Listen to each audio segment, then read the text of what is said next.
To get started, attach the OrCam charger cable to the Type-C outlet on the side of the OrCam Read. Plug the charger into an electrical socket.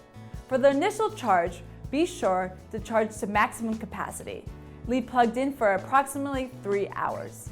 The OrCam Read fully charges in 90 to 120 minutes. Press the power button on the side of the OrCam Read for about 2 seconds. The laser light box will start blinking red.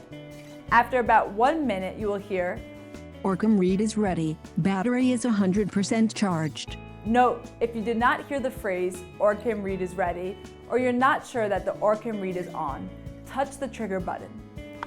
If the device is on, you will hear a response. Press the power button once. You will hear, Suspending. Press again to shut down. Press the power button again. You will hear, Shutting down. Please wait. just before the unit shuts down, you will hear, Power off. Bye-bye.